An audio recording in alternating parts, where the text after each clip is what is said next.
Hello everyone, welcome to infinity. നമ്മുടെ plus two mathematics exam വരികയാണ്. കഷ്ടിച്ച് ഒരാഴ്ചയുണ്ട്. ആ ഒരാഴ്ച കൃത്യമായിട്ട് പ്രിപ്പയർ ചെയ്യുവാണെങ്കിൽ നമുക്ക് നന്നായിട്ട് സ്കോർ ചെയ്യാൻ പറ്റുന്നതായിരിക്കും. സോ എപ്പോഴും ഒരു എക്സാമിന് പഠിക്കുന്നതിനെക്കുറിച്ച് പറയുമ്പോൾ എല്ലാവരും പറയുക prepare for the worst and hope for the best എന്നാണ്. അത് ഏറ്റവും ബുദ്ധിമുട്ടായിട്ടുള്ള ഒരു എക്സാമിന് വേണ്ടിയിട്ട് നമ്മൾ എങ്ങനെ പഠിക്കണം ആ രീതിയിൽ നമ്മൾ പ്രിപ്പയർ ചെയ്യണം. ഏറ്റവും എളുപ്പമുള്ള ഒരു എക്സാമിന് നമുക്ക് പ്രതീക്ഷിക്കുകയും ചെയ്യാം. ഓക്കെ, സോ പ്ലസ് ടു മാത്സിലെ ഇമ്പോർട്ടൻ്റ് ആയിട്ടുള്ള ഏരിയാസ് എന്തൊക്കെയാണെന്നാണ് നമ്മൾ ഈ വീഡിയോയിൽ കാണുന്നത്. ഓരോ ചാപ്റ്ററിനും കൃത്യമായിട്ട് ഈ ഭാഗങ്ങളെല്ലാം പറഞ്ഞിരിക്കുന്ന ഭാഗങ്ങൾ കൃത്യമായിട്ട് നിങ്ങൾ പഠിച്ചിട്ടുണ്ട് എന്ന് ഉറപ്പ് വരുത്തുക. ഓരോ ഭാഗങ്ങളും പഠിച്ചതിന് ശേഷം അവ ടിക്കിയിട്ട് പോവുക. ഓക്കെ, സോ ആ ഭാഗത്തു നിന്നുള്ള ചോദ്യങ്ങളും കൃത്യമായിട്ട് ചെയ്തു നോക്കുക. Then first chapter relations and functions എന്ന് പറഞ്ഞ ചാപ്റ്റർ നമ്മൾ ആദ്യം കാണുന്നത് ഡിഫറെൻറ്റ് ടൈപ്സ് ഓഫ് റിലേഷൻസ് ആണ്. അതിൽ ഈക്വലൻസ് റിലേഷൻ എന്ന് പറഞ്ഞിട്ടുണ്ടെങ്കിൽ റിഫ്ലെക്സീവ് സിമെട്രിക് ട്രാൻസിറ്റീവ് ആണെങ്കിൽ ആ റിലേഷനെ ഈക്വലൻസ് റിലേഷൻ എന്ന് വിളിക്കാം. സോ ഓരോന്നിൻ്റെയും കണ്ടീഷൻസ് കൃത്യമായിട്ട് പഠിച്ചു പോവുക. ജനറലായിട്ട് ഒരു ചോദ്യം വന്നിട്ടുണ്ടെങ്കിൽ അതിൻ്റെ ഡെഫിനേഷൻ ഉപയോഗിച്ചുകൊണ്ടാണ് നമ്മൾ ഈക്വലൻസ് റിലേഷൻ ആണെന്ന് പ്രൂവ് ചെയ്യുന്നത്. അതുപോലെ തന്നെ ഒരു പർട്ടിക്കുലർ റോസ്റ്റർ ഫോമിനായിട്ടുള്ള ഒരു റിലേഷൻ ആണ് തരുന്നതെങ്കിൽ റിഫ്ലെക്സീവ് സിമെട്രിക് ആണ്, ട്രാൻസിറ്റീവ് ആണ് കൃത്യമായി ഐഡൻറ്റിഫൈ ചെയ്യാനും അറിഞ്ഞിരിക്കണം. ഓക്കെ, ഇതിനടുത്ത് കാണുന്നത് ടൈപ്സ് ഓഫ് ഫംഗ്ഷൻസ് ആണ്. വൺ ഓൺ ടു ഫംഗ്ഷൻസ് ആണുള്ളത്. വൺ ഓൺ ടു ഫംഗ്ഷൻ്റെ ഡെഫിനേഷൻ കൃത്യമായിട്ട് പഠിച്ചു വെക്കാം. മാത്തമാറ്റിക്കലി എങ്ങനെ പ്രൂവ് ചെയ്യാം ഒരു റിയൽ വാല്യൂഡ് ഫംഗ്ഷൻ തന്നിട്ടുണ്ടെങ്കിൽ എന്ന് കൃത്യമായിട്ട് അറിഞ്ഞിരിക്കുക. ഫംഗ്ഷൻ വണ്ണും ഓൺ ടു ആണെങ്കിൽ ആ ഫംഗ്ഷൻ ബൈജക്റ്റീവ് ആയിരിക്കും.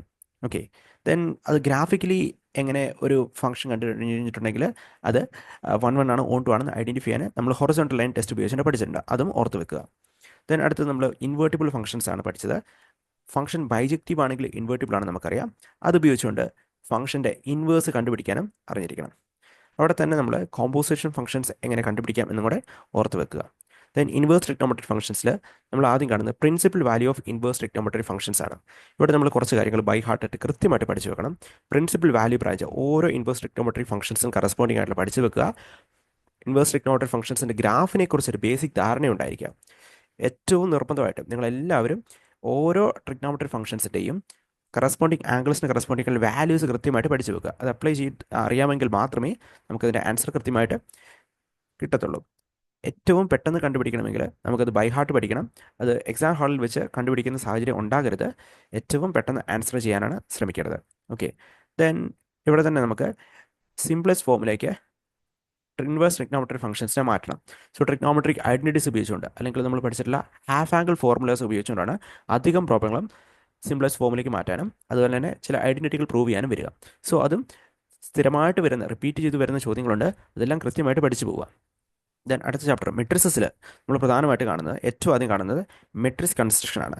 ഒരു മെട്രിക്സിൻ്റെ ഇക്വേഷൻ Aij ഈക്വൽ ടു ഒരു ഇക്വേഷൻ തരാം I+J whole square divide by 2 ഫോമിൽ ഒരു ഇക്വേഷൻ തന്നിട്ടുണ്ടെങ്കിൽ ആ മെട്രിക്സിൻ്റെ ഓർഡറും തരും A ഈക്വൽ ടു 2/3 എന്ന് പറഞ്ഞ് 2 റോയും 3 കോളം. സോ ഈ രീതിയിൽ തരികയാണെങ്കിൽ മെട്രിക്സ് കൺസ്ട്രക്ട് ചെയ്യാൻ കൃത്യമായിട്ട് അറിഞ്ഞിരിക്കണം. ദെൻ അടുത്തായിട്ട് ഈക്വാലിറ്റി ഓഫ് ടു മെട്രിക്സ് ആണ്. രണ്ട് മെട്രിക്സ് ഈക്വൽ ആണെങ്കിൽ കറസ്പോണ്ടിങ് എൻട്രീസ് ഈക്വൽ ആയിരിക്കും. AB1 2. ഓക്കെ, ഇവിടെ 2 3 1 2.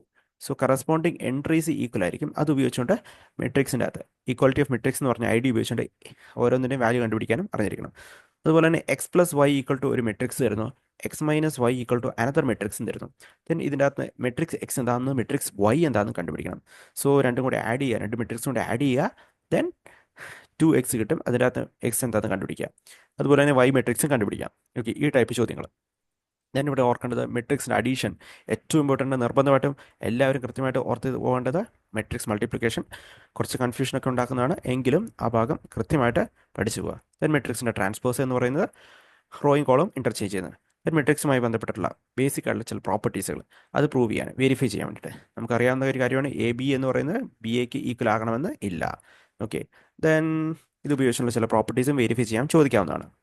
ട്രാൻസ്പോസുമായി ബന്ധപ്പെട്ട ഒരു പ്രോപ്പർട്ടിയാണ് AB whole transpose equal to B transpose into A transpose. ഇത് വെരിഫൈ ചെയ്യാനൊക്കെ ചോദിക്കുന്നതാണ്. ഓക്കെ, ഇതിനടുത്തൊരു ഭാഗമാണ് എല്ലാവരും നിർബന്ധമായിട്ടും 3 മാർക്ക് അല്ലെങ്കിൽ 4 മാർക്ക് എല്ലാ എക്സാമിനും കിട്ടാനുള്ള ചോദ്യം. മെട്രിക്സിനെ ഒരു സിമെട്രിക് മെട്രിക്സിൻ്റെയും സ്ക്യൂ സിമെട്രിക് മെട്രിക്സിൻ്റെയും സമ്മായിട്ട് എക്സ്പ്രസ് ചെയ്യണം. ഓക്കെ, നിർബന്ധമായിട്ട് പഠിച്ചു പോകാം. ഏറ്റവും എളുപ്പമുള്ള ചോദ്യം. ദെൻ അടുത്ത ചോദ്യം verify condition and hence find A inverse. ഒരു കണ്ടീഷൻ തരും, മെട്രിക്സ് A തരും. അത് ഉപയോഗിച്ചുകൊണ്ട് A² - 7A + 5i equal to 0. ഇതുപോലെ സീറോ എന്ന് പറയുന്നത് സീറോ മെട്രിക്സ് ആണ്. ഇതുപോലെ ഒരു കണ്ടീഷൻ തരും. മെട്രിക്സ് എ തന്നിട്ടാണ്. മെട്രിക്സ് എ ഉപയോഗിച്ചുകൊണ്ട് ഈ കണ്ടീഷൻ ആദ്യം വെരിഫൈ ചെയ്യാം. And hence find A inverse. അപ്പോൾ ഇത് ഉപയോഗിച്ചുകൊണ്ട് എ ഇൻവേഴ്സ് കണ്ടുപിടിക്കാൻ വേണ്ടിയിട്ട്, എ ഇൻവേഴ്സ് കണ്ടുപിടിക്കാൻ വേണ്ടി നമുക്ക് മറ്റ് മെത്തേഡ് അറിയാം. പക്ഷേ ഈ മെത്തേഡ് ഉപയോഗിച്ചുകൊണ്ട് തന്നെ ഹെൻസ് ഫൈൻഡ് എന്ന് പറഞ്ഞിട്ടുണ്ടെങ്കിൽ ഇത് ഈ കണ്ടീഷൻ ഉപയോഗിച്ചുകൊണ്ട് തന്നെ എ ഇൻവേഴ്സ് കണ്ടുപിടിക്കുക. Through out A inverse multiply ചെയ്യുക. അതിനുശേഷം ഒരു ഇക്വേഷൻ കിട്ടും. അത് ഉപയോഗിച്ചുകൊണ്ടാണ് നമ്മൾ എ ഇൻവേഴ്സ് കണ്ടുപിടിക്കേണ്ടത്. ഓക്കെ. ദെൻ ഡിറ്റർമിനൻസിൽ നമ്മൾ ഏറ്റവും ആദ്യം അറിഞ്ഞിരിക്കേണ്ടത് ഒരു 2x2 മെട്രിക്സും അല്ലെങ്കിൽ 3x3 മെട്രിക്സ് ഇരിക്കുകയാണെങ്കിൽ അതിന് കറസ്പോണ്ടിങ് ആയിട്ടുള്ള ഡിറ്റർമിനൻ്റ് എങ്ങനെ വാല്യൂറ്റ് ചെയ്യണമെന്ന് കൃത്യമായിട്ട് തെറ്റാതെ പഠിച്ചു വെക്കുക. Then area of triangle 3 point തരികയാണ്. അങ്ങനെയാണെങ്കിൽ ആ പോയിന്റ് ഉപയോഗിച്ചിട്ടുള്ള ട്രയാങ്കിളിൻ്റെ ഏരിയ എങ്ങനെ കണ്ടുപിടിക്കാം. അതുപോലെ തന്നെ 3 പോയിന്റ്സ് കൊലീനിയർ ആണെന്ന് ഇങ്ങനെ പ്രൂവ് ചെയ്യാം. 2 പോയിന്റ് തരികയാണെങ്കിൽ ആ പോയിന്റിൽ ജോയിൻ ചെയ്യുന്ന ലൈൻ്റെ ഇക്വേഷൻ എങ്ങനെ കണ്ടുപിടിക്കാം. ഇത് നമ്മൾ മെട്രിക്സ് ഡിറ്റർമിനൻ്റ് ഉപയോഗിച്ചുകൊണ്ട് എങ്ങനെ കണ്ടുപിടിക്കാം എന്നാണ് ഈ ഭാഗത്ത് കാണുന്നത്. ഇതിനടുത്തത് പ്രോപ്പർട്ടീസ് ഓഫ് ഡിറ്റർമിനൻസ് എന്താണെന്ന് ഓർത്തുക. അതുപോലെ തന്നെ അഡ്ജോയിൻറ്റ് ബേസിക് ആയിട്ടുള്ള പ്രോപ്പർട്ടീസ് ഓഫ് ഡിറ്റർമിനൻസ് ആണ്. അഡ്ജോയിൻറ്റ് ഉപയോഗിച്ചുള്ള ചില പ്രോപ്പർട്ടീസും കൃത്യമായിട്ട് പഠിച്ചു പോവുക. Then solution of system of equations using matrix method. എല്ലാ എക്സാമിനും 6 മാർക്ക് എല്ലാവരും സ്കോർ ചെയ്യേണ്ട ചോദ്യമാണ്. Solution of system of equation using matrix method. അപ്പോൾ അത് ഉപയോഗിച്ച് കൃത്യമായിട്ട് ഓരോ സ്റ്റെപ്പും കൃത്യമായിട്ട് ഫോളോ ചെയ്യുക. കൃത്യമായിട്ട് എല്ലാവർക്കും ആ 6 മാർക്കും സ്കോർ ചെയ്യാവുന്നതാണ്. ദെൻ കണ്ടിന്യൂറ്റി ആൻഡ് ഡിഫറൻഷ്യബിലിറ്റി എന്ന് പറയുന്ന ചാപ്റ്റർ, അവിടെ നമ്മൾ ഏറ്റവും ആദ്യം കാണുന്നത് കണ്ടിന്യൂറ്റി അറ്റ് എ പോയിന്റ് ആണ്. അപ്പോൾ എക്സാമിന് വരാൻ ചോദ്യമാണ്, ഒരു ഫംഗ്ഷൻ തരും, അവിടെ പോയിന്റ് കണ്ടിന്യൂസ് ആണെന്ന് ചെക്ക് ചെയ്യാം. സോ കണ്ടിന്യൂസ് ആണെങ്കിൽ അവിടെ നമ്മൾ ഓർക്കേണ്ട റിസൾട്ട് എന്ന് പറയുന്നത് limit x tends to a f of x equal to F of a ആയിരിക്കും. ആ പോയിന്റിൽ ലിമിറ്റ് വാല്യൂവും ഫംഗ്ഷൻ വാല്യൂവും ലിമിറ്റ് വാല്യൂ ഈക്വൽ ആണ്. ലിമിറ്റ് എക്സിസ്റ്റ് ചെയ്യണം ആദ്യം. ലിമിറ്റ് എക്സിസ്റ്റ് ചെയ്യണമെങ്കിൽ ലെഫ്റ്റ് ഹാൻഡ് ലിമിറ്റും റൈറ്റ് ഹാൻഡ് ലിമിറ്റും ഈക്വൽ ആയിരിക്കണം. സോ ഇവിടെ നിന്ന് നമുക്ക് വരാവുന്ന ഒരു ചോദ്യമാണ്, ഒരു പോയിന്റിൽ കണ്ടിന്യൂസ് ആണെന്ന് പറയുന്നു, ഒരു പീസ് വൈസ് ഫംഗ്ഷൻ കണ്ടിന്യൂസ് ആണ്, അപ്പോൾ ലെഫ്റ്റ് ഹാൻഡ് ലിമിറ്റും റൈറ്റ് ഹാൻഡ് ലിമിറ്റും ഉറപ്പായിട്ടും ഈക്വൽ ആയിരിക്കും. അത് ഉപയോഗിച്ചുകൊണ്ട് കോൺസ്റ്റൻസിൻ്റെ വാല്യൂ കണ്ടുപിടിക്കാൻ വേണ്ടിയിട്ടുള്ള ചോദ്യങ്ങൾ. ഓക്കെ. ദെൻ അടുത്തത് ഡിഫറൻഷ്യബിലിറ്റി അറ്റ് എ പോയിന്റ് ആണ്. ഡിഫറൻഷ്യബിലിറ്റി ഡെഫിനിഷൻ, ലെഫ്റ്റ് ഹാൻഡ് ഡെറിവേറ്റീവും റൈറ്റ് ഹാൻഡ് ഡെറിവേറ്റീവും ഈക്വൽ ആയിരിക്കണം. ദെൻ ഗ്രാഫിക്കലി നമുക്ക് ഈ 2 കാര്യങ്ങൾ എങ്ങനെ പ്രൂവ് ചെയ്യണമെന്നറിയാം. കണ്ടിന്യൂറ്റി എന്ന് പറയുമ്പോൾ ഗ്രാഫ് കണ്ടിന്യൂസ് ആണെങ്കിൽ കണ്ടിന്യൂസ് ആയിട്ട് നമുക്കത് വരയ്ക്കാൻ പറ്റണം. ദെൻ ഡിഫറൻഷ്യബിലിറ്റി എങ്ങനെ ചെക്ക് ചെയ്യാം ഗ്രാഫിക്കലായിട്ട്. കർവ് സ്മൂത്ത് കർവ് ആണെങ്കിൽ ഉറപ്പായിട്ട് എല്ലായിടത്തും ഡിഫറൻഷ്യബിൾ ആണ്. ഏതെങ്കിലും പോയിന്റിൽ ഷാർപ്പ് എഡ്ജ്, ഇതുപോലത്തെ ഷാർപ്പ് എഡ്ജുകൾ വരുന്നുണ്ടെങ്കിൽ ആ പോയിന്റിന് കറസ്പോണ്ടിങ് ആയിട്ട് ഫംഗ്ഷൻ ഡിഫറൻഷ്യബിൾ ആയിരിക്കത്തില്ല. പിന്നെ ഇവിടെ ഓർത്തിരിക്കേണ്ട ഇമ്പോർട്ടൻ്റ് ആയിട്ട് റിസൾട്ട്, ഡിഫറൻഷ്യബിൾ ഇംപ്ലൈസ് കണ്ടിന്യൂസ് ആയിരിക്കും. ഓക്കെ. പക്ഷേ കണ്ടിന്യൂസ് ആണെന്ന് വെച്ച് ഡിഫറൻഷ്യബിൾ ആകണമെന്ന് നിർബന്ധമില്ല. Differentiable implies continuous does not implies differentiable. ഇതിനടുത്തത് ഡെറിവേറ്റീവ് ഓഫ് കോമ്പോസിറ്റ് ഫംഗ്ഷൻസ്. എന്താണ് കോമ്പോസിറ്റ് ഫംഗ്ഷൻ എന്ന് നമുക്കറിയാം. ഒരു ഫംഗ്ഷൻ്റെ അകത്ത് വേറൊരു ഫംഗ്ഷൻ വരുന്ന രീതിയിലുള്ള ഫംഗ്ഷൻസ് ആണ് കോമ്പോസിറ്റ് ഫംഗ്ഷൻസ്. അവരുടെ ഡെറിവേറ്റീവ് എങ്ങനെ കണ്ടുപിടിക്കാമെന്ന് നമുക്കറിയാം. ഔട്ടർ ഫംഗ്ഷൻ്റെ ഡെറിവേറ്റീവ് ഇൻറ്റു ഇന്നർ ഫംഗ്ഷൻ്റെ ഡെറിവേറ്റീവ് മൾട്ടിപ്ലൈ ചെയ്യുക. അപ്പോഴാണ് നമുക്ക് കോമ്പോസിറ്റ് ഫംഗ്ഷൻ്റെ ഡെറിവേറ്റീവ് കണ്ടുപിടിക്കുക. Then derivative of implicit function. ഒരു ഇക്വേഷൻ എക്സിൻ്റെയും വൈയുടെയും ഫോമുള്ള ഒരു ഇക്വേഷൻ ആയിട്ടാണ് ഫംഗ്ഷൻ തരുന്നതെങ്കിൽ അതിനെ നമ്മൾ with respect to x throughout differentiate ചെയ്യാം. എന്നിട്ട് dy/dx കണ്ടുപിടിക്കാം. അങ്ങനെയാണ് ഇംപ്ലിസിറ്റ് ഫോമിലുള്ള ഫംഗ്ഷൻ്റെ ഡെറിവേറ്റീവ് കണ്ടുപിടിക്കുക. ഓക്കെ. ദെൻ അടുത്തത് ലോഗരിതമിക് ഡിഫറൻസിയേഷൻ. അപ്പോൾ എല്ലാ ഫംഗ്ഷൻസും നമുക്ക് എളുപ്പത്തിൽ ഡെറിവേറ്റീവ് കാണാൻ പറ്റില്ല. ഒരു ഫംഗ്ഷൻ്റെ പവറായിട്ട് F of X raise to G of X വേറൊരു ഫംഗ്ഷൻ വരുന്നു. അത്തരത്തിലുള്ള ഫംഗ്ഷൻസിൻ്റെ ഡെറിവേറ്റീവ് നമുക്ക് എളുപ്പത്തിൽ കാണാൻ പറ്റില്ല. അതിന് വേണ്ടിയിട്ട് ലോഗരിതമിക് ഡിഫറൻസിയേഷൻ ഉപയോഗിക്കുക. X raise to sine X for example, അവിടെ നമുക്ക് ലോഗരിതം അപ്ലൈ ചെയ്യുന്നു. y equal to X raise to sine X ആണെങ്കിൽ 2 സൈഡിൽ ലോഗരിതം എടുത്തിട്ട് ലോഗരിതത്തിൻ്റെ പ്രോപ്പർട്ടി അപ്ലൈ ചെയ്തുകൊണ്ട് നമ്മൾ ഡെറിവേറ്റീവ് കാണുന്നു. സോ ഇതാണ് logarithmic differentiation. Then derivative of parametric functions. എക്സും വൈയും തമ്മിലുള്ള relation, X equal to Y എന്ന് നമുക്ക് എഴുതുന്നതിന് പകരം എക്സും വൈയും തമ്മിലുള്ള റിലേഷൻ ഒരു പുതിയൊരു വേരിയബിൾ ഉപയോഗിച്ചുകൊണ്ട് എക്സ്പ്രസ് ചെയ്യണം. X equal to F of T, Y equal to G of T, ഈ രീതിയിൽ തരുന്നു. ദെൻ dy/dx കണ്ടുപിടിക്കണം. dy/dx എന്ന് പറയുന്നത് dy/dt ഡിവൈഡ് ബൈ dx/dt ആയിരിക്കും. അതുപോലെ തന്നെ ഇവിടെ സെക്കൻഡ് ഓർഡർ ഡെറിവേറ്റീവ് d²y/dx² കണ്ടുപിടിക്കാനും ഉള്ള ഫോർമുല പഠിച്ചു വെക്കുക. ദെൻ സെക്കൻഡ് ഓർഡർ ഡെറിവേറ്റീവ് എന്ന് പറയുന്നത് ഫസ്റ്റ് ഓർഡർ ഡെറിവേറ്റീവ് വന്നിട്ടുണ്ടെങ്കിൽ അതിനെ with respect to X differentiate ചെയ്തിട്ടുണ്ടെങ്കിൽ നമുക്ക് അതിൻ്റെ കറസ്പോണ്ടിങ് സെക്കൻഡ് ഓർഡർ ഡെറിവേറ്റീവ് കിട്ടും. ഓക്കെ. അത് ഉപയോഗിച്ചുകൊണ്ട് ചില ചോദ്യങ്ങൾ വെരിഫൈ ചെയ്യാനുള്ള ചില ചോദ്യങ്ങളുണ്ട്. അപ്പോൾ നമ്മൾ കൃത്യമായിട്ട് ചെയ്തു പോവുക. For example y equal to sine inverse X എന്ന് തരുന്നു. അത് ഉപയോഗിച്ചുകൊണ്ട് 1 - x² y2 - xy1 equal to y, ഇത്തരത്തിലുള്ള ചോദ്യങ്ങൾ കൃത്യമായിട്ട് ആ മെത്തേഡ് ഉപയോഗിച്ചുകൊണ്ട് തന്നെ ചെയ്യുക. അപ്പോൾ നമുക്ക് വളരെ എളുപ്പത്തിൽ അതിൻ്റെ ആൻസർ കിട്ടും. Then derivative of inverse trigonometric ഫംഗ്ഷൻസിൻ്റെ ഡെറിവേറ്റീവ് കാണാനുള്ള ചോദ്യങ്ങളുണ്ട്. അവിടെ നമ്മൾ ചില പ്രോപ്പർട്ടീസിൽ ട്രിഗ്നോമെട്രിക് ഫംഗ്ഷൻസിൻ്റെ പ്രോപ്പർട്ടികൾ അപ്ലൈ ചെയ്തുകൊണ്ടാണ് നമുക്ക് വളരെ എളുപ്പത്തിൽ അതിനെ കൺവേർട്ട് ചെയ്യുന്നു. തന്നെ എന്നിട്ട് ഡെറിവേറ്റീവ് ഓഫ് ഇൻവേഴ്സ് ട്രിഗ്നോമെട്രിക് ഫംഗ്ഷൻ്റെ ഫോർമുല ഉപയോഗിച്ചുകൊണ്ട് അതിനെ ആൻസർ ചെയ്യാം. ഇതിനടുത്ത് ഒരു ഏരിയ ആണ്, നെക്സ്റ്റ് ചാപ്റ്ററാണ് ആപ്ലിക്കേഷൻ ഓഫ് ഡെറിവേറ്റീവ്സ്. വളരെ എളുപ്പത്തിലുള്ളൊരു ചാപ്റ്ററാണ്. സോ ഇവിടെ rate of change of quantities ആണ് ഏറ്റവും ആദ്യം വരുന്നത്. വളരെ എളുപ്പത്തിലുള്ള ബേസിക് ആയിട്ടുള്ള പ്രോബ്ലംസ് ആണ് വരുന്നത്. സോ ആ ഭാഗങ്ങൾ കൃത്യമായിട്ട് പഠിച്ചു പോയിട്ടുണ്ടെങ്കിൽ അവിടെ നമുക്ക് എളുപ്പത്തിൽ സ്കോർ ചെയ്യാവുന്നതാണ്. Then increasing and decreasing functions. ഒരു ഫംഗ്ഷൻ എപ്പോഴാണ് ഇൻക്രീസ് ആകുന്നത് ഡിക്രീസ് ആകുന്നത് അതിൻ്റെ കണ്ടീഷൻ നമുക്കറിയാം. ആദ്യ ഫംഗ്ഷൻ കിട്ടിയാൽ ആദ്യം എഫ് ഡാഷ് ഓഫ് എക്സ് കണ്ടുപിടിക്കാം. എഫ് ഡാഷ് ഓഫ് എക്സ് കണ്ടുപിടിക്കുന്നു. F dash of X less than 0 ആണെങ്കിൽ ഫംഗ്ഷൻ ഡിക്രീസിങ് ആയിരിക്കും. F dash of X greater than 0 ആണെങ്കിൽ ഫംഗ്ഷൻ ഇൻക്രീസിങ് ആയിരിക്കും. ഏതാണ് ഇൻ്റർവെൽ എന്ന് ആ ഫംഗ്ഷനിൽ F dash of X less than 0 ആകുന്ന ഇൻ്റർവെലും ഗ്രേറ്റർ ദാൻ 0 ആകുന്ന ഇൻ്റർവെലും കണ്ടുപിടിക്കാം. സോ അതിന് വേണ്ടിയിട്ട് നമ്മൾ ആദ്യം ചെയ്യേണ്ടത് എഫ് ഡാഷ് ഓഫ് എക്സ് 0 ആകുന്ന പോയിന്റ് കണ്ടുപിടിക്കുക. ആ പോയിന്റിനെ എഫ് ഡാഷ് ഓഫ് എക്സ് 0 ആകുന്ന പോയിന്റ്സിനെ നമുക്ക് ക്രിട്ടിക്കൽ പോയിന്റ്സ് പറയാം. x1 x2 ആണ് ക്രിട്ടിക്കൽ പോയിന്റ്സ് എങ്കിൽ അവിടെ ആ ഇൻ്റർവെലിന് കറസ്പോണ്ടിങ് ആയിട്ട് ആ ഇൻ്റർവെലിനിടയ്ക്ക് എവിടേക്കാണ് എഫ് ഡാഷ് ഓഫ് എക്സ് 0 ആകുന്നത് അവിടെ ഫംഗ്ഷൻ ഡിക്രീസിങ് ആയിരിക്കും. F dash of X greater than 0 ആണെങ്കിലും അവിടെ ഫംഗ്ഷൻ ഇൻക്രീസിങ് ആയിരിക്കും. Then local maximum local minimum കണ്ടുപിടിക്കുക. സോ ലോക്കൽ മാക്സിമം ആ പോയിന്റുകൾ എന്ന് പറയുന്നത് എഫ് ഡാഷ് ഓഫ് എക്സ് 0 ആകുന്ന പോയിന്റുകളിലാണ് maximum value minimum value exist ചെയ്യുക. സോ അതിന് കറസ്പോണ്ടിങ് ആയിട്ട് നമുക്ക് സെക്കൻഡ് ഓർഡർ ഡെറിവേറ്റീവ് ടെസ്റ്റ് എടുക്കാം. ആദ്യം എഫ് ഡാഷ് ഓഫ് എക്സ് കണ്ടുപിടിക്കുക. എഫ് ഡാഷ് ഓഫ് എക്സ് 0 ആകുന്ന പോയിന്റ് ക്രിട്ടിക്കൽ പോയിന്റ്സ് കിട്ടും. ദെൻ അത് ഉപയോഗിച്ചുകൊണ്ട് f double dash of x കണ്ടുപിടിക്കുക. എഫ് ഡബിൾ ഡാഷ് ഓഫ് എക്സിൻ്റെ വാല്യൂ ക്രിട്ടിക്കൽ പോയിന്റ്സിൽ എഫ് ഡാഷ് ഓഫ് എക്സിൻ്റെ എ എന്ന് പറയുന്ന ക്രിട്ടിക്കൽ പോയിന്റിലെ വാല്യൂ ലെസ് ദാൻ 0 ആണെങ്കിൽ ആ പോയിന്റിൽ എ എന്ന് പറയുന്ന പോയിന്റിൽ മാക്സിമം എക്സിസ്റ്റ് ചെയ്യും. Then F double dash of A എന്ന് പറയുന്നത് ഗ്രേറ്റർ ദാൻ 0 ആണെങ്കിൽ ഇംപ്ലൈസ് എ എന്ന് പറയുന്ന പോയിന്റിൽ മിനിമം ആയിരിക്കും എക്സിസ്റ്റ് ചെയ്യുക. ഈ രണ്ട് ഐഡിയ ഉപയോഗിച്ചുകൊണ്ടാണ് ലോക്കൽ മാക്സിമം ലോക്കൽ മിനിമം കണ്ടുപിടിക്കുക. Extremum values.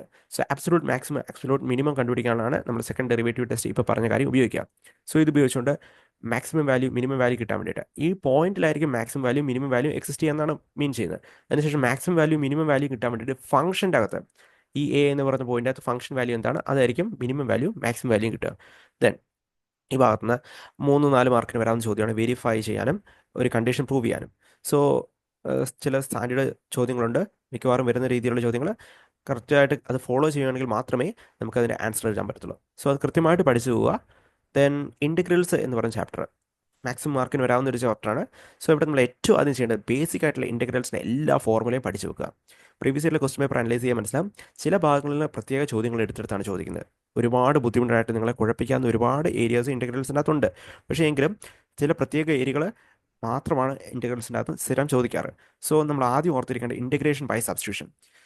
നമ്മൾ ബേസിക് ആയിട്ടുള്ള ഫോർമുലാസ് ഡയറക്റ്റ് ഉപയോഗിക്കുന്നതിന് പകരം അവിടെ നമ്മൾ ഇൻറ്റഗ്രലിൽ ചില ഫംഗ്ഷൻ ഒരു സബ്സ്റ്റിറ്റ്യൂഷൻ എടുത്തു കഴിയുമ്പോൾ നമുക്ക് ഫെമിലിയർ ആയിട്ടുള്ള സ്റ്റാൻഡേർഡ് ഫോർമുലോട്ട് റിസൾട്ടിൻ്റെ ഫോമിലേക്ക് മാറും. അത് ഉപയോഗിച്ചുകൊണ്ട് നമ്മൾ ഇൻറ്റഗ്രേറ്റ് ചെയ്യും. Integration by substitution. സോ ഏറ്റവും ബേസിക് ആയിട്ട് അറിഞ്ഞിരിക്കേണ്ട കാര്യമാണ് ഇൻറ്റഗ്രേഷൻ ബൈ സബ്സ്റ്റിറ്റ്യൂഷൻ. ഈ ഭാഗം അറിയത്തില്ലെങ്കിൽ മുന്നോട്ട് വളരെ വളരെ പ്രയാസമായിരിക്കും. Okay. Then integration of special functions. Special ഫംഗ്ഷൻസിൻ്റെ ഒരു 8-9 ഫോർമുലാസ് ഉണ്ട്. ആ ഫോർമുലയുടെ ഫോമിലേക്ക് നമ്മൾ നമ്മുടെ ഫംഗ്ഷനെ മാറ്റും. ചിലപ്പോൾ അത് കംപ്ലീറ്റിംഗ് ദി സ്ക്വയർ മെത്തേഡ് ഉപയോഗിച്ചുകൊണ്ടായിരിക്കും, അല്ലെങ്കിൽ ചില പ്രത്യേക ഐഡൻറ്റിറ്റീസ് ഉപയോഗിച്ചുകൊണ്ടായിരിക്കും, സബ്സ്റ്റിറ്റ്യൂഷൻ ഉപയോഗിച്ചുകൊണ്ടായിരിക്കും. ദെൻ സ്പെഷ്യൽ ഫംഗ്ഷൻ്റെ ഫോമിലേക്ക് നമ്മൾ ആ ഇൻറ്റഗ്രലിനെ മാറ്റുക ആദ്യം. അതിനുശേഷം സ്പെഷ്യൽ ഫംഗ്ഷൻ്റെ റിസൾട്ട് ഉപയോഗിച്ചുകൊണ്ട് നേരിട്ട് അതിൻ്റെ ആൻസർ എഴുതാം. ഓക്കെ. 2-3 മാർക്കിനൊക്കെ എക്സാമിന് വരാവുന്നൊരു ചോദ്യമാണ്. Then integration by partial fraction, important ആയിട്ടുള്ള area. So integral of partial ഫ്രാക്ഷൻ്റെ ചില സ്റ്റാൻഡേർഡ് ഫോമിൽ നമ്മൾ പഠിച്ചിട്ടുണ്ട്. X minus a into 1 divide by x minus a into x minus b. ഈ ഫോമിലുള്ള ഫംഗ്ഷനെ നമുക്ക് മാറ്റി എഴുതിക്കൊണ്ട് നമുക്ക് a divide by x minus a plus b divide by x minus b integral ഫോമിൽ എഴുതാം. ദെൻ ഇതിനെ ഈ ഫോമിലേക്ക് മാറ്റാൻ വേണ്ടിയിട്ട് എയുടെയും ബിയുടെയും വാല്യൂ കണ്ടുപിടിക്കണം. സോ ഈ ഫോമിലുള്ള ചോദ്യങ്ങൾ കൃത്യമായിട്ട് പഠിച്ചു പോവുക. എക്സാമിന് അധികം വരുന്ന ഒരു ഏരിയയാണ് partial fraction. Then integration by parts. ഇൻറ്റഗ്രേഷൻ്റെ അകത്ത് ഏറ്റവും എളുപ്പമുള്ള ഒരു ഏരിയയാണ് ഇൻറ്റഗ്രേഷൻ ബൈ പാർട്സ്. ഇൻറ്റഗ്രലിലെ പ്രൊഡക്റ്റ് റൂൾ എന്ന് വിളിക്കാം. Integral u into v d x. യുവും വി രണ്ട് ഫംഗ്ഷൻസ് ആണ്. അവയുടെ product u into v d x ചെയ്യുക. ദെൻ അതിൻ്റെ നമ്മൾ ഓർത്തിരിക്കേണ്ട കാര്യം യുവും വിയും, യു എന്ന് പറയുന്ന ഫസ്റ്റ് ഫംഗ്ഷനും വി എന്ന് പറയുന്ന സെക്കൻഡ് ഫംഗ്ഷൻ ആയിരിക്കണം. അവിടെ നമ്മൾ എടുക്കേണ്ട ഓർഡർ, ഓരോ ഫംഗ്ഷൻ ചൂസ് ചെയ്യേണ്ട ഓർഡർ എന്ന് പറയുന്ന ഒരു ഓർഡർ ഉണ്ട്. ഐ ലേറ്റ് എന്ന് ഓർക്കുക. I for inverse trigonometric function, L for logarithmic function, A for algebraic function, T for trigonometric function, E for exponential function. ഈ ഓർഡറിൽ വേണം ഫംഗ്ഷൻസ് ഏത് ഫംഗ്ഷൻ ആദ്യം എടുക്കണമെന്ന് സെലക്ട് ചെയ്യേണ്ടത്. ഓക്കെ. ദെൻ ഈ ഫോർമുല ഉപയോഗിച്ചുകൊണ്ട് വേണം ആൻസർ ചെയ്യാൻ വേണ്ടിയിട്ട്. ഇവിടെ നമുക്ക് ഓർത്തിരിക്കേണ്ട ഒരു ഐഡൻറ്റിറ്റിയാണ് e raise to x into integral e raise to x into f of x plus f dash of x ആണ് ഫംഗ്ഷൻ എങ്കിൽ ഇൻറ്റു ഡി എക്സ് ആണെങ്കിൽ ഇതിൻ്റെ റിസൾട്ട് എന്ന് പറയുന്നത് e raise to x into f of x ആയിരിക്കും. Then അടുത്തൊരു നമ്മളിവിടെ കാണുന്ന ഒരു പ്രധാനപ്പെട്ട ഒരു ഏരിയയാണ് ഇവാലുവേറ്റ് ഡെഫിനറ്റ് ഇൻ്റഗ്രൽ. ഡെഫിനറ്റ് ഇൻ്റഗ്രലിനെ ഇവാലുവേറ്റ് ചെയ്യാൻ വേണ്ടിയിട്ടുള്ള ചോദ്യങ്ങളാണ്. സോ എഫ് ഓഫ് ബി ആദ്യം integrate capital f of B minus capital f of a ആയിരിക്കും അതിൻ്റെ റിസൾട്ട് എന്ന് പറഞ്ഞാൽ, അതായത് upper limit minus lower limit. Then definite integral using properties. ഈ ചാപ്റ്ററിൽ കൂടുതൽ ബുദ്ധിമുട്ടായിട്ടുള്ള ചോദ്യങ്ങൾ ചോദിക്കാവുന്ന ഒരു ഏരിയയാണ് integral using properties. Properties of കുറച്ച് ഇൻ്റഗ്രൽസിന് കുറച്ച് പ്രോപ്പർട്ടീസ് ഉണ്ട്. ആ പ്രോപ്പർട്ടീസ് കൃത്യമായിട്ട് പഠിച്ചു പോകുക. പ്രോപ്പർട്ടീസ് കൃത്യമായിട്ട് പഠിച്ചു പോയിട്ടുണ്ടെങ്കിൽ നമുക്ക് ആൻസർ ചെയ്യാവുന്നതാണ്. പ്രീവിയസ് ഇയറിലെ കുറച്ച് ബുദ്ധിമുട്ടുള്ള ഒരു ചോദ്യങ്ങളും വരാറുണ്ട്. സോ ആ ചോദ്യങ്ങളിലൂടെ മാക്സിമം മാർക്ക് സ്കോർ ചെയ്യേണ്ടവർ ആ ചോദ്യങ്ങളും കൂടെ പഠിച്ചു പോയി. ഈ ഭാഗത്ത് നിന്ന് ഒരു ഏറ്റവും എളുപ്പമുള്ള ഒരു ചോദ്യം എന്ന് പറയുന്നത് integral 0 to π/2 sine x divide by sine x plus cos x. Okay, ഈ ഫോം ഇൻറ്റു ഡി എക്സ്, ഇതിൻ്റെ വാല്യൂ എന്ന് പറയുന്നത് ഫൈനൽ ആൻസർ എന്ന് പറഞ്ഞാൽ π/4 ആയിരിക്കും. ഇനി ഇത് റൂട്ടിൻ്റെ അകത്ത് വന്നില്ലല്ലോ, ഇത് വേറെ റൂട്ടിന് പകരം വേറെ ഏതെങ്കിലും പവർ ആണെങ്കിൽ പോലും ഇതിൻ്റെ ഫൈനൽ ആൻസർ എന്ന് പറയുന്നത് π/4 ആണ്. ഇൻ്റഗ്രലിൻ്റെ പ്രോപ്പർട്ടി ഉപയോഗിച്ചുകൊണ്ടാണ് നമ്മൾ ഈ ആൻസർ ചെയ്യുന്നത്. കൃത്യമായിട്ട് ഇത് പഠിച്ചു പോവുക. ഒരു സ്പെഷ്യൽ മെത്തേഡാണ് നമ്മൾ ഇത് ചെയ്യുന്നത്. സോ ഇൻ്റഗ്രലിൻ്റെ ഒരു പ്രോപ്പർട്ടിയാണിത്. കൃത്യമായിട്ട് ആ പ്രോപ്പർട്ടി മിക്കവാറും വർഷങ്ങളിൽ റിപ്പീറ്റ് ചെയ്ത് ചോദിക്കുന്ന ഒരു പ്രോപ്പർട്ടിയാണിത്. ആ പ്രോപ്പർട്ടി ഉപയോഗിച്ചുള്ള പ്രോബ്ലങ്ങൾ പഠിച്ചു പോവുക. പിന്നെ ആപ്ലിക്കേഷൻ ഓഫ് ഇൻ്റഗ്രൽസ് വളരെ എളുപ്പമുള്ള ചാപ്റ്റർ. റിപ്പീറ്റ് ചെയ്ത് ചോദിക്കുന്ന ചോദ്യങ്ങൾ മാത്രമേ ഈ ചാപ്റ്ററിൽ നിന്ന് വരലുള്ളൂ. സോ ഏരിയ അണ്ടർ ദ കർവാണ് ആപ്ലിക്കേഷൻ ഓഫ് ഇൻ്റഗ്രൽസ് ആദ്യം നമ്മൾ കാണുന്നത്. Integral a to b f(x)(dx) എന്ന് പറയുന്നത് area under the curve f(x) and X axis between lines x=a and x=b ആണ് ഏരിയ അണ്ടർ ദ കർവ് എന്ന് പറയുന്നത്. ഓക്കെ, സോ ഈ ഇൻ്റഗ്രൽ ഡിനോട്ട് ചെയ്യുന്ന ആ ഭാഗത്തിൻ്റെ ഏരിയ ആണ്. ഓക്കെ, ദെൻ എക്സാമിന് മിക്കവാറും റിപ്പീറ്റ് ചെയ്ത് ചോദിക്കുന്ന ഏരിയ എന്ന് പറയുന്നത് എലിപ്സിൻ്റെ ഏരിയ കണ്ടുപിടിക്കണം. എലിപ്സ് ഇതിൻ്റെ മേജർ ആക്സിസിൻ്റെ ഹാഫ് എയും മൈനർ ആക്സിസ് ഹാഫ് ബിയും ആണെങ്കിൽ ഇൻ്റഗ്രൽ ഓഫ് എലിപ്സ് എന്ന് പറഞ്ഞാൽ π/ab ആയിരിക്കും. ഇതെങ്ങനെ ചെയ്യണമെന്ന് നിങ്ങൾ പഠിക്കുന്നതാണ്. സോ ഈ കാര്യം ഓർത്ത് വെക്കുക. a=π/ab ആണ് നമ്മുടെ ഫൈനൽ റിസൾട്ടിലേക്ക്, ഫൈനൽ ആൻസറിലേക്ക് π/ab ആയിരിക്കണമെന്ന് ഓർത്ത് വെക്കുക. ദെൻ സർക്കിൾ ആണെങ്കിൽ, r റേഡിയസിലുള്ള സർക്കിൾ ആണെങ്കിൽ ഏരിയ എന്ന് പറയുന്നത് πr² ആണ്. ഇൻ്റഗ്രേഷൻ ഉപയോഗിച്ചുകൊണ്ട് നമ്മൾ ചെയ്യാൻ വേണ്ടിയിട്ട്, പക്ഷേ ഫൈനൽ ആൻസർ πr² ആണെന്ന് ഓർക്കുക. ദെൻ ഏരിയ ഓഫ് പാരാബോളയും ചില വർഷങ്ങളിൽ എക്സാമിന് ചോദിക്കാറുണ്ട്. മിക്കവാറും വർഷങ്ങളിൽ ഏരിയ ഓഫ് എലിപ്സ് അല്ലെങ്കിൽ ഏരിയ ഓഫ് സർക്കിളാണ് അധികം ചോദിച്ചു കണ്ടിട്ടുള്ളത്. ദെൻ അടുത്ത ചാപ്റ്റർ ഡിഫറൻഷ്യൽ ഇക്വേഷൻ ആണ്. ഡിഫറൻഷ്യൽ ഇക്വേഷനകത്ത് ഏറ്റവും ആദ്യം ഓർത്തിരിക്കേണ്ട കാര്യം order and degree of differential equation. Order എന്ന് പറയുന്നത് highest order derivative occurring in the differential equation. ഡിഫറൻഷ്യൽ ഇക്വേഷനകത്ത് ഏത് ഇൻഡിപെൻഡൻറ്റ് വേരിയബിളിന് മാക്സിമം എത്ര പ്രാവശ്യം ഡെറിവേറ്റീവ് കണ്ടിട്ടുണ്ട്?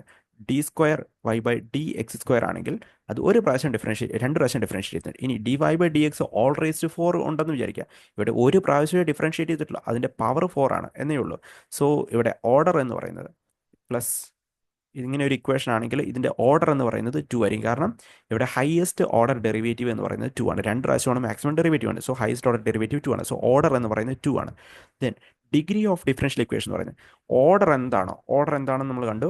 ആ ഓർഡർ ആയിട്ട് വരുന്നതിൻ്റെ പവർ എന്താണ്, അതാണ് ഡിഗ്രി എന്ന് പറയുന്നത്. സോ നമുക്കിവിടെ ഓട്ടോമാറ്റിക്കലി ഇതിൻ്റെ പവർ എന്ന് ഓർക്കുമ്പോൾ 4 എന്നാണ് ഓർമ്മ വരിക. പക്ഷേ അല്ല, ഹയസ്റ്റ് ഓർഡർ ഡെറിവേറ്റീവ് ഏതാണെന്ന് നോക്കുക. ഹയസ്റ്റ് ഓർഡർ ഡെറിവേറ്റീവ് d²y/dx² ആണ്. അതിൻ്റെ പവർ 1 ആണ്. സോ ഓർഡർ 2 ഡിഗ്രി 1 ആയിരിക്കും. സോ ഈ രീതിയിലുള്ള വ്യത്യസ്തമായിട്ട് ചോദ്യങ്ങളും പഠിച്ചു പോവുക. പിന്നെ പ്രത്യേകം ഓർക്കേണ്ട കാര്യം, ഡിഗ്രി ചില കേസിൽ ഡിഫൈൻഡ് ആയിരിക്കില്ല. കാരണം നമ്മുടെ ഡിപ്പെൻഡൻറ്റ് വേരിയബിളിൻ്റെ ഡെറിവേറ്റീവ്സ് എപ്പോഴും പോളിനോമിയൽ ഫോമിൽ അടിക്കണം.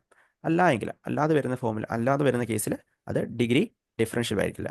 Okay, for example sine of dy/dx എന്നുണ്ടെങ്കിൽ =0 എന്നാണെങ്കിൽ ഇവിടെ നമുക്ക് ഓർഡർ എന്ന് പറയുന്നത് 1 തന്നെയാണ്. പക്ഷേ ഡിഗ്രി അൺഡിഫൈൻഡ് ആയിരിക്കും, കാരണം ഇത് പോളിനോമിയൽ ഫോമിലല്ല.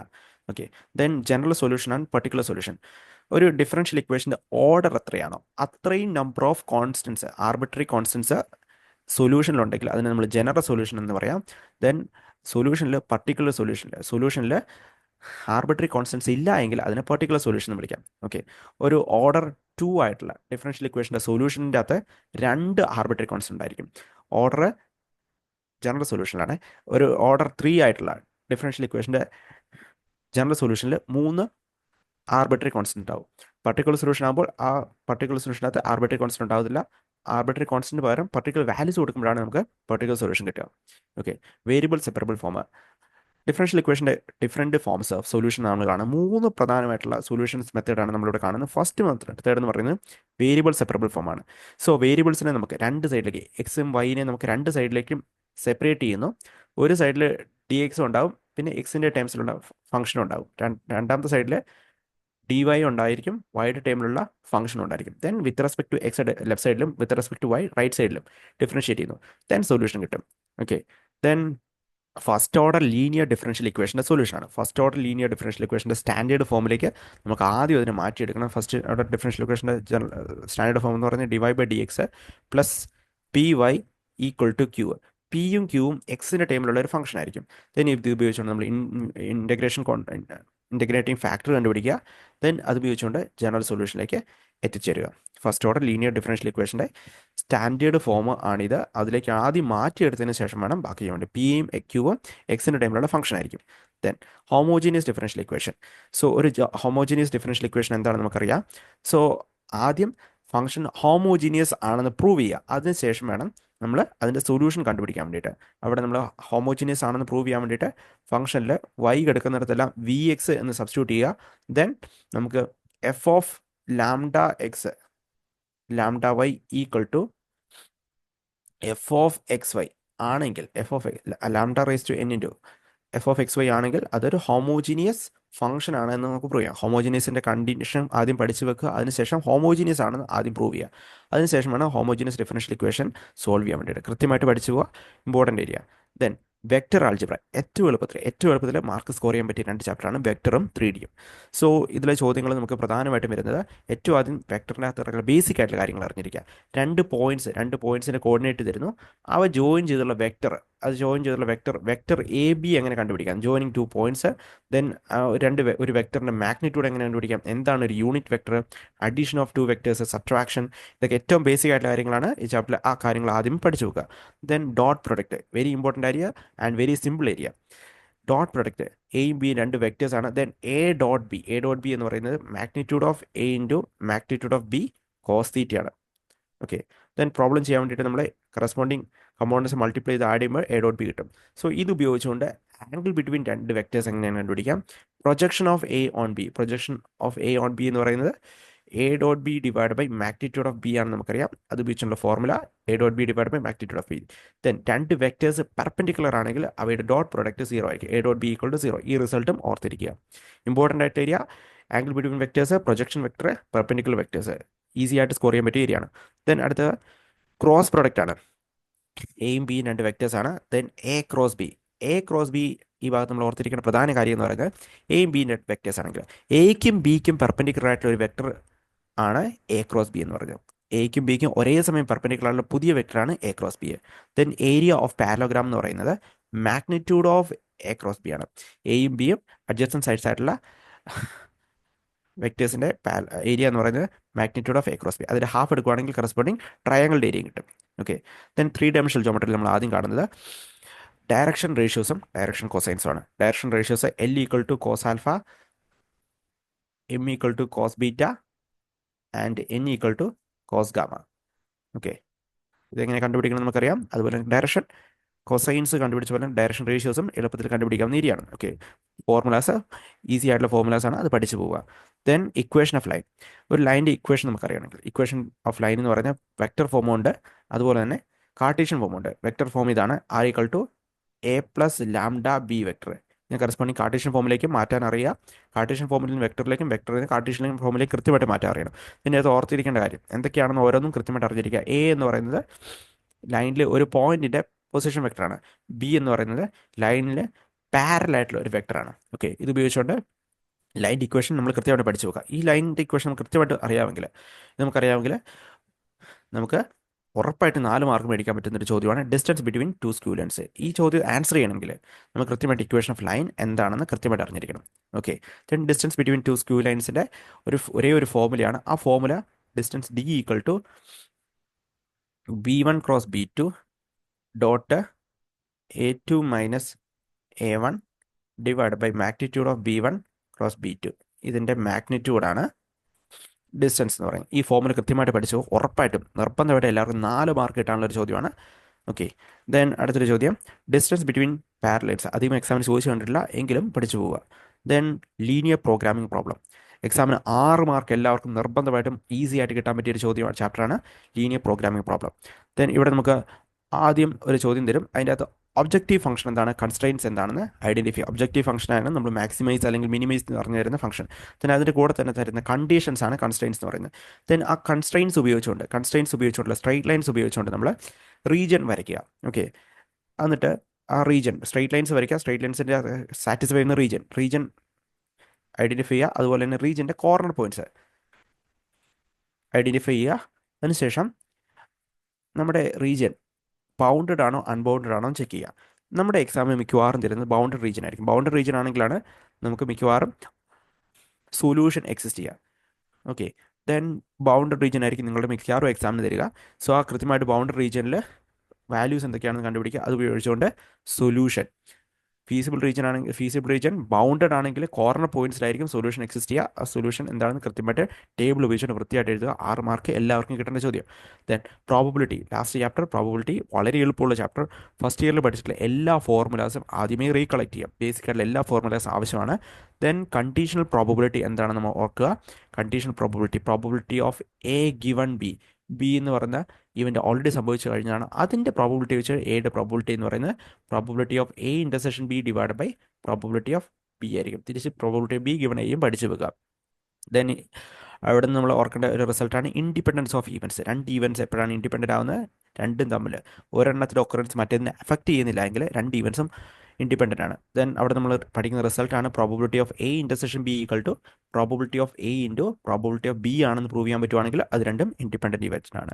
ദെൻ മൾട്ടിപ്ലിക്കേഷൻ തിയറി ഇവിടെ നിന്നുണ്ട്, അതും പഠിച്ചു വെക്കാം. വെരി വെരി ഇമ്പോർട്ടൻറ്റ് ചോദ്യം. ബേസ് തിയറം 3 മാർക്ക് അല്ലെങ്കിൽ 4 മാർക്കിന് എക്സാമിന് സ്ഥിരമായിട്ട് ചോദിക്കുന്ന ചോദ്യം. ബേസ് തിയറി ഉപയോഗിച്ചുള്ള ചോദ്യം. ബേസ് തിയറത്തിൻ്റെ സ്റ്റാൻഡേർഡ് റിസൾട്ട് നമ്മൾ പഠിച്ചു പോവുക. Probability of E I given A. Okay, E I given A ഇത് നമ്മുടെ റിവേഴ്സ് പ്രോബബിലിറ്റിയാണ്. സോ ആദ്യം ഒരു ഇവൻറ്റ് സംഭവിക്കാം, അത് കഴിഞ്ഞ് രണ്ടാമതൊരു ഇവൻറ്റ് സംഭവിക്കും. ദെൻ രണ്ടാമത്തെ ഈവൻറ്റ് പ്രോബബിലിറ്റി ഉപയോഗിച്ചുകൊണ്ട് ആദ്യത്തെ ഇവൻ്റെ പ്രോബബിലിറ്റി കണ്ടുപിടിക്കുക. That is probability of E I given A. Okay, then A എന്ന് പറയുന്ന ഈവൻ്റെ പ്രോബബിലിറ്റി ഓഫ് എ എന്ന് പറയുന്നത് summation probability of A given E I into probability of E I ആണ്.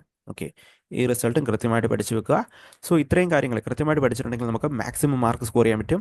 അപ്പോൾ ഏറ്റവും നല്ലൊരു എക്സാമിന് വേണ്ടിയിട്ട് പ്രിപ്പയർ ചെയ്യുക. അതിനനുസരിച്ച് നിങ്ങൾ കൃത്യമായിട്ട് പ്ലാൻ ചെയ്ത് പഠിക്കുകയാണെങ്കിൽ മാക്സിമം മാർക്ക് സ്കോർ ചെയ്യാൻ പറ്റും. നിങ്ങൾ ഒരു വർഷം ഇതിന് വേണ്ടിയിട്ട് കഷ്ടപ്പെട്ട് പഠിച്ചതാണ്. സോ ഈ ദിവസങ്ങളിൽ നമ്മുടെ റിവിഷൻ ദിവസങ്ങളിൽ ഈ ലാസ്റ്റ് നിമിഷം കൃത്യമായിട്ട് പഠിച്ചു പോവുക. അല്ല എങ്കിൽ നമ്മൾ ഇത്രയും നാൾ കഷ്ടപ്പെട്ട് പഠിച്ചത് വെറുതെ ആവും. സോ റിവിഷനാണ് ഏറ്റവും ഇമ്പോർട്ടൻ്റ്. ഏറ്റവും കോൺഫിഡൻ്റ് ആയിട്ട് ഏറ്റവും നന്നായിട്ട് എഴുതുക. അപ്പോൾ എക്സാമിന് എപ്പോഴും ശ്രദ്ധിക്കേണ്ട ഒരു കാര്യം, നിങ്ങൾ ഏറ്റവും ചെറിയ മാർക്കിനുള്ള ചോദ്യങ്ങൾക്ക് അനാവശ്യമായിട്ടുള്ള എക്സ്പ്ലനേഷൻസ് ഒഴിവാക്കുക. വളരെ എളുപ്പത്തിൽ അവയുടെ ആൻസർ കണ്ടുപിടിക്കുക. നിങ്ങൾക്ക് ഒരു കാര്യം ഒരുപാട് അറിയായിരിക്കും, പക്ഷേ നിങ്ങൾക്ക് മിനിമം മാർക്കിന് മിനിമം കാര്യങ്ങൾ എഴുതുക. മാക്സിമം കൂടുതൽ മാർക്കിന് അല്ലെങ്കിൽ ബുദ്ധിമുട്ടായിട്ടുള്ള ചോദ്യങ്ങൾക്ക് വേണ്ടി കൂടുതൽ സമയം സ്പെൻഡ് ചെയ്യുക. അതുപോലെ തന്നെ ഏറ്റവും നന്നായിട്ട് അറിയാവുന്ന ചോദ്യങ്ങൾ ഏറ്റവും ആദ്യം എഴുതി പോവുക. അപ്പോൾ ഏറ്റവും ആദ്യം അറിയാവുന്ന ചോദ്യങ്ങൾ ഏറ്റവും ആദ്യം എഴുതി പോവുക. അങ്ങനെ എല്ലാ ചോദ്യങ്ങളും കവർ ചെയ്യുക. അറിയാവുന്ന ചോദ്യങ്ങളെല്ലാം കവർ ചെയ്ത ശേഷം നിങ്ങൾക്ക് അറിയത്തില്ലാത്ത ചോദ്യങ്ങളും എക്സാമിന് എഴുതാൻ ശ്രദ്ധിക്കുക. കാരണം ഏതെങ്കിലും കാരണവശാൽ ഏതെങ്കിലും ചോദ്യം തെറ്റിപ്പോയിട്ടുണ്ടെങ്കിൽ എക്സാം ക്വസ്റ്റ്യൻ പേപ്പറിൽ മിസ്റ്റേക്ക് ഉണ്ടെങ്കിൽ അതിന് മാർക്കും കൂടി കിട്ടുന്നതിന് വേണ്ടിയാണ്. കഴിഞ്ഞ വർഷം നമുക്ക് പ്രോബബിലിറ്റിയിൽ ബേസ് തിയറി ഉപയോഗിച്ചുള്ള ചോദ്യം തെറ്റായിരുന്നു. 4 മാർക്ക് അല്ലെങ്കിൽ 3 മാർക്കിൻ്റെ ചോദ്യം തെറ്റിപ്പോയി. അതുപോലെ ഇൻ്റഗ്രേഷൻ്റെ അകത്ത് വന്ന ചോദ്യവും 3 മാർക്കിൻ്റെ ചോദ്യം തെറ്റായിരുന്നു. ആ ചോദ്യം കൃത്യമായിട്ട് അറ്റൻഡ് ചെയ്തിട്ടുണ്ടെങ്കിൽ നിങ്ങൾക്ക് അതിൻ്റെ മാർക്ക് കിട്ടും. സോ ശ്രദ്ധിക്കേണ്ട കാര്യം ടൈം മാനേജ് ചെയ്യുക. ടൈം കൃത്യമായിട്ട് മാനേജ് ചെയ്യുക. അതിന് വേണ്ടിയിട്ട് മാക്സിമം സ്പീഡിൽ എഴുതി പോവുക. എളുപ്പത്തിലുള്ള ചെറിയ മാർക്കിൻ്റെ ചോദ്യങ്ങൾക്ക് അധികം സമയം കളയരുത്, വേഗം എഴുതി പോവുക. ബുദ്ധിമുട്ടുള്ള ചോദ്യങ്ങൾക്ക് കൂടുതൽ സമയം സ്പെൻഡ് ചെയ്യുക. അത് ഏറ്റവും അവസാനം വേണം. ഏറ്റവും ആദ്യം അറിയാവുന്ന ഏറ്റവും എളുപ്പമുള്ള ഏറ്റവും അറിയാവുന്ന ചോദ്യങ്ങൾ, കോൺഫിഡൻ്റ് ആയിട്ടുള്ള ചോദ്യങ്ങൾ ആദ്യം എഴുതി പോവുക. എക്സാം ഏത് ഓർഡറിൽ വേണമെങ്കിലും എഴുതാം. അറിയാവുന്ന ചോദ്യങ്ങൾ ആദ്യം എഴുതുക. അത് കഴിഞ്ഞ് സമയം ഉള്ളതനുസരിച്ച് കൂടുതൽ ബുദ്ധിമുട്ടുള്ള ചോദ്യങ്ങൾക്ക് അതിനനുസരിച്ച് സമയം സ്പെൻഡ് ചെയ്യുക. Okay, thank you. ഏറ്റവും നന്നായിട്ട് എഴുതുക.